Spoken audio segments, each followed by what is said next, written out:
What sequel was so bad that it actually made the original worse? Eccentric Assassin said.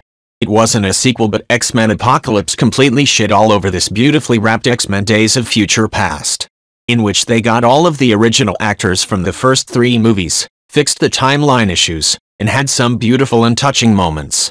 Then they go and get greedy, making more movies? What a waste. Invulnerable Blasting said. Daft is one of the best superhero movies of all time. I always say the best X-Men movies are better than the best MCU movies, but the worst X-Men movies are worse than the worst MCU movies. The inconsistency really kept the franchise from reaching its true potential, and Apocalypse and DP were just such a slap in the face. We could have gone out with a bang. Instead we went out with Mystique as team leader, Mags wrestling with a single helicopter, and mutant-powered dreadlocks. Nogginifloggin said. Yes, the original Jarhead does take place during a war, the 1991 Gulf War, but it's more about the banality and frustrations of military life plus anxiety and loneliness of a deployment wondering if your girl back home is being faithful. It's honestly a fascinating war movie because it's about the terrible things you don't hear about war, if you know what I mean. The sequels are dumb DTV war movies, which makes them even more insulting to the original. Blind Prophet 413 said. I always felt like the first film, being as good as it was, kind of shot themselves in the foot a little in terms of a franchise. If the original had just been flimsy plot excuse to see robots fight monsters, then they could have made 20 of them just as dumb as Uprising, and I don't think we would have minded too much, just more dumb action movies. But then the first one turned out to actually have interesting characters with depth of emotion, and a world we cared about, and a compelling story to get invested in. So when Uprising came along and was flimsy plot excuse to show you more robot fights, it was just a huge letdown. Chrono14 said. There was plenty to hate about Terminator 3, but I still love the events leading up to and the ending itself. John has to ultimately accept there is no way to prevent Judgment Day. He ends up in the bunker to simply survive. His entire life up to that point had been trying to stop something he never could. Then the radios start coming and asking for help, and he has no choice but to accept his destiny, and then the nukes start flying. The future movies after 3 I didn't care for, but the first 3 are a conclusion to a good trilogy emo. The sequel movie should have gone in an entirely different direction, but we got what we got. I never watched Dark Fate, but didn't it try to retcon the 3rd movie or something? I just like to pretend Terminator was only 3 movies. What Night 8111 said. I'm mixed on T3. They could have explained the timelines a little better. Like, in T1 Skynet already existed in the future, lost the war to John Connor, and sent a Terminator back in time. Parts from this Terminator are used to create a different version of Skynet, which goes on to form a time loop. Terminator parts create Skynet, Skynet loses to John Connor, sends Terminator back in time. By ending the loop in T2 they destroyed that version of Skynet, but didn't stop the original timeline version of Skynet that must have existed without time-traveling robots to jumpstart it. In T3 now they're dealing with this prime timeline version of Skynet, which was created by the military from whole cloth. A little bit more exposition tying everything together better would have helped, but otherwise it was a competent movie. A 4th movie, humans with knowledge of time travel going back in time to prevent the creation of prime Skynet, would have been a cool premise and a nice conclusion to the series. Instead we got a huge mess that just keeps getting worse. Chrono14 said. While not quite as bad, understanding the Terminator timeline with all of the movies is maybe half as bad as trying to understand the Fox X-Men timeline. LOL. It's been a while since I have seen T1 and T2 and really T3. I thought Skynet sent the first Terminator to kill Sarah to erase John, not because they lost, but as another tactic to winning the war. Maybe the machines would lose eventually, but it hadn't necessarily happened just yet. This obviously fails since Sarah lives. Parts from the T1 Terminator are left though, so this brings about the events of T2 and all that happens there. However, they sent more Terminators back in time, which means Skynet must have been aware of the failure of the first Terminator. Not sure if it was explained how. I can't remember what happens with T3, but I thought all pieces of the Terminators were destroyed in T2? They can't locate John Connor, so they target all his commanders and T3 happens. Honestly, it's all a bit convoluted, and I can't remember if everything is fully explained in the movies. Edit. After thinking about it more, Skynet could have just sent multiple Terminators at different times in the future, but also somewhat close to try for multiple options. One to eliminate Sarah, one to eliminate John as a child, and then one to eliminate commanders in T3. But this also begs the question, if they were sent near in time to each other, why are not T-1000 sent every time? Why use a T-800 at all? Also, why not just send 10 Terminators instead of 1? But you could pick apart questions and things all day. Disturbed Nocturne said. The thing that annoyed me the most about that is they made it sound like the Jurassic World theme park was suffering, and they desperately needed something to get people back in the park. And yet, every time they showed the park, it was absolutely packed, even busier than Disney World is on any given day. People being bored was the primary plot point that leads to the IREX and the events of the movie, but they couldn't even be bothered to having the movie support that justification. Smoking Samoria said. They deserve to leave it too. Listen, you dumbass little girl. They will be the most dangerous, life-altering invasive species on the planet. So many native species will die because of them, and it's all because of your stupid little stunt. You're like the kid who releases all of his goldfish in the pond times a million. You're doing so much more harm than good. And as for you, zoologist Star-Lord, how could you possibly be okay with this? You must know that this is a terrible idea. Matlin12 said. It's a tie for stupidity between tamed velociraptors being used in modern warfare and a laser-guided mutant dinosaur. Also, the auction prices on the dinosaurs were way too low. And them not noticing the giant active volcano before building Jurassic Park. Apparently Site B just vanished. So much stupidity. InGen are now so comically evil that I won't be surprised if they dangle people over the Velociraptor enclosure. Bizo said.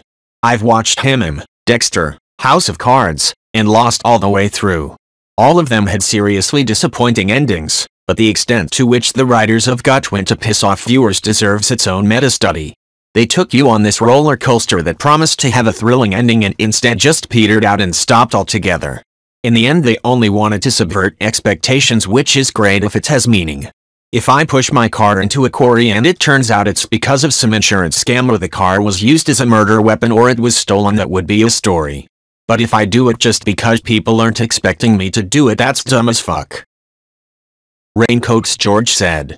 I still think about the people that named their kids Deaneries or Rieger or whatever only to have the show nosedive like it did. All those tattoos too. Yeesh.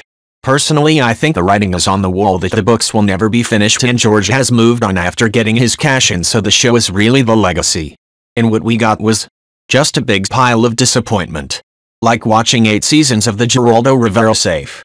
I still get mad thinking about all the time I invested in that series for it to blow up and end like some teenager hastily finishing his essay at lunch before next period when it's due. For anyone that would like an investment in a series that pays off so fucking well, please check out Mr. Robot. Starts strong. Catches its stride and strengthens. Finishes at a full sprint and does a flip at the end, sticking the landing. Game of Thrones had the potential to be the greatest series in television history. It ended up as arguably one of the worst because of how bad they choked. Flamilami said. And that's pretty much why I feel people don't really get it when they say things like, how are people still not over the God finale? It's been insert amount of time here, they need to move on, bro. Because it's so much more than that. This show is so close to cementing itself as one of the most legendary stories of all time, the kind of thing we'd look back on a decade or two from now and want to show future generations. It could have been like the Lord of the Rings trilogy, an instant classic and the kind of thing people would make a ritual of rewatching every year with their families over the holiday season. But now it's just like it's evaporated, like all that build up over 6+ seasons was wasted. Shigui said. As a writer, the idea of subverting expectations is such bullshit. So many people think that if people guess your ending then you're a bad writer. Not necessarily. It just shows that you can put together a cohesive narrative that makes logical jumps. That's usually a good thing. But this whole twist ending bullshit that everyone has to do now because OMG the fans guessed what we're going to do, we're going to lose viewers, just means that so much media has to try to pull endings out of their ass that don't make sense just for shock value. Plus the push to make series run until they're no longer popular is ridiculous and prevents good endings. Look at Supernatural. Supposed to end at S5, But they wouldn't let it go and just kept beating the dead horse until you end up with the car in heaven and one guy dying the dumbest death, which I will maintain was the perfect ending for him until the day I myself die a dumb death. There were 100 places they could have ended it, but because they couldn't end it according to the network, they just had to keep going forever, ramping up more and more until they hit a point of insanity. Okay, so we fought Satan, the actual embodiment of evil, and stopped the biblical apocalypse. Now time for some rest. Hold up there, fuck crew. It's me, Satan's cousin Jim, here with my super apocalypse. Nagaradam said. Not a writer, but I read somewhere else on Reddit that subverting expectations isn't necessarily pulling a random plot twist out of your ass, but to telegraph it subtly such that when it does happen, viewers or readers don't see any inconsistencies with the established narrative. Everyone expects Ned to survive because we've been following him all season and he's the good guy, and usually some deus ex machina saves the good guy at the last second. But all season he's been choosing his honor over duplicity and being outwitted by every other backstabbing character in the show. Of course he's fucked. H4 Terade said. My wife and I were like a lot of people then, huge into GOT. We watched religiously. We had the mugs, the shirts, you name it. We loved it. We watched season 8 and the entire series may as well have not even existed afterwards. The mugs gather dust, the shirts hang in the closet, the seasons remain unrewatched. We just completely and utterly lost our taste for it, and it's upsetting. I've watched Sopranos like 10 times through, The Wire, Battlestar Galactica, Rome, Breaking Bad, all of them, many multiple playthroughs. GOT. I try to rewatch one single episode and I get taken back to season 8 and turn it off. You really do have to admire the fuck up. That one prince said. They screwed the pooch. I remember thinking, the whole time it aired, that it's too late to jump in now. As soon as it ends I'll binge the whole thing at once. After it ended, all of my friends who watched it religiously were so pissed that they told me not to watch it and that I'd be disappointed. They really ruined it for a lot of potential new fans that would have found it over the years because of the hype but now won't watch because it has such a bad reputation. Negative Chirality said. That movie was just such unrelenting stupidity that it made no sense at all. And every scene took entirely too long. God damn it. Why does every superhero movie have to dial the stakes to 11? There was really no need to make the entire world a monkey paw apocalypse that.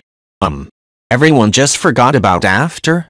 The amount of retcons this movie will need to exist in a meaningful way in the larger DC universe is absurd. Plus it ruined her character in Justice League to boot. Malevolent Bunny said. The first Fantastic Beasts was basically 2 movies stitched together, and the new Jake Buddy movie was so damned good that we can forgive the drag of the Grindelwald crap. The sequel torched that love. The series plan should have been to go full Grindelwald from the beginning, with Fantastic Beasts being just a lighthearted romp with no narrative consequence or larger place in the universe, just protagonists do good thing because they like kindness. Separate and better for it. Greedy cowards of WB won't take a chance on actually improving a project though by moving off formula no matter how often it fails. Shadowcat 1606 said. While I don't have any problems with the Grindelwald stuff and I think seeing a man like Newt, who's just trying to do his thing, getting dragged into things way bigger than himself, can make for an interesting story, I'll agree that the actual Fantastic Beasts parts of the movies are just more fun to watch. And yeah, the whole Newt Jake thing in the first movie was great. I legit cried at the end when they not just had to go their separate ways, but Jake had to forget he ever met Newt, and everyone else. Blind Prophet 413 said. The first Fantastic Beasts was basically 2 movies stitched together, and the new Jake Buddy movie was so damned good that we can forgive the drag of the Grindelwald crap. The first felt kind of like Raiders of the Lost Ark, in that we had a lovable protagonist on an adventure, and he just happens to come up against the wizard Nazis during his journey. It worked fine, and laid some good groundwork for sequels dealing more directly with the coming war and a neat cameo by Newt in the climax of film 3, or something. Like, after Raiders, you watch The Great Escape and then Band of Brothers and then the final film is like, a plot to assassinate Hitler where Indy and McQueen get roped into some paratrooper infiltration adventure. I don't know, I'm not doing a good job of selling this. But then for film 2 they just said what if we shoehorn this character into being the protagonist of everything? And it came at the expense of their larger narrative. A communist daughter said. Ugh, yes, I hated it. The one possibly redeeming thing being a little bit of closure on George and Reggie. But everything else sucked. The afterlife, and the way everything was balanced, was an ongoing mystery through the series that the movie just wasn't interested in at all. Not in that it didn't want to answer it, but in that it seemingly just stopped caring. In the actual show, the idea of killing a Reaper permanently so that their soul doesn't move on would be a huge deal, seeing as we're told time and time again that disturbing the plan fucks everything up, and every soul who dies gets sent on. Serial killers included. Even disregarding that, their decision to just fucking murder him made absolutely no sense either. Awful arcs for Daisy and Mason as well. You're just going to have Daisy immediately fall back into her pattern with abusive men, and play it for laughs, and have Mason not care about it at all suddenly? Just takes the last season's arc and undoes it basically, seemingly without any awareness. What was Roxy doing in that movie? I don't even remember. Did one of them try to become a superhero at some point? The sticky notes raining down from heaven was pretty stupid and just shows how incurious the writers were about the world of the show. And it's all just bad. Noelbot said, "Saw the first one in 3D cinema and was absolutely blown away. You could really feel the weight behind these massive mechas crashing into these colossal kaiju. It also had its goofy moments, but overall it was just effing epic. The sequel completely ruined the fights. I only remember that one fight between two mechas in the last one, and I think I was loudly complaining during both of them. No weight behind the punches and mechas flipping around like it's nothing. No tactic, and the mechas looked more like Power Ranger toys than actual war machines.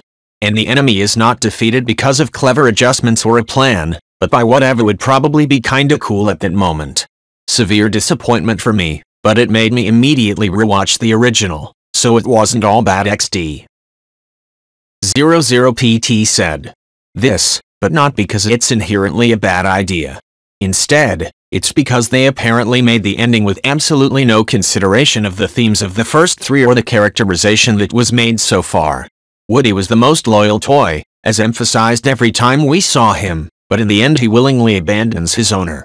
It's not like the decision was let up either. Until the decision was made, he was firmly against the notion, and they even added the same themes to the other parts of the movie. The whole conflict was getting Forky back to Bonnie so that he could be there for her." Valentino42 said, "One of the things brought up in every preceding Toy Story or as a subtext in the background was that you didn't want to end up a lost toy.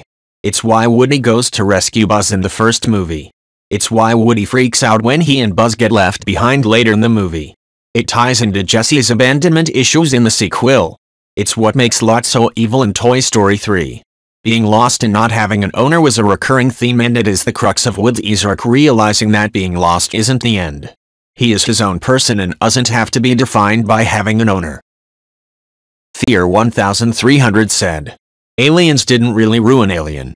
The goal of the crew in Alien was to escape that creature with their lives and make sure it didn't make it to Earth. They accomplished that. Aliens came in with Ripley having survived and the xenomorph on her ship being dead.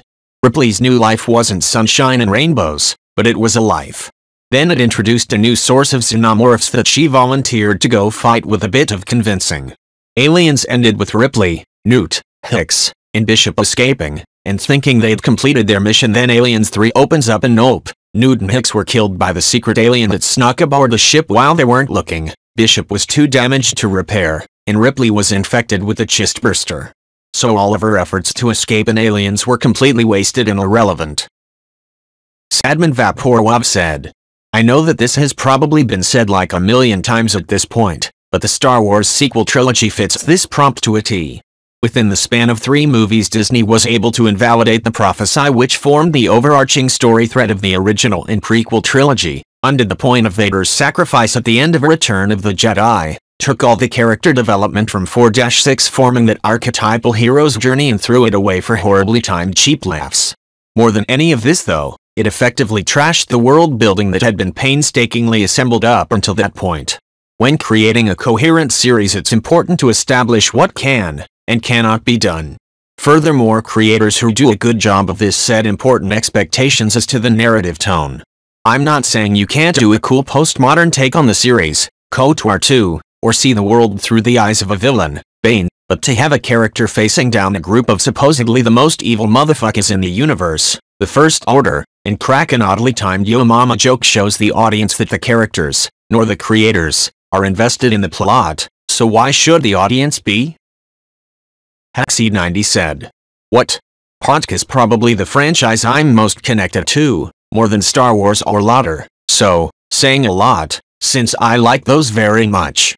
The fourth and fifth film are forgettable mediocre cash grabs, but the Verbinski trilogy is where it's at.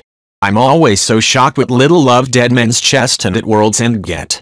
Sure, DMC and I don't feel much of a history piece of a film as can't be repeated, which gave it a certain charming flair combined with its supernatural elements, but it introduces, in my opinion, and respect to Hector Barbossa, the franchise's greatest villain Davy Jones, along with some of the best action pieces of the franchise, the Kraken attacks.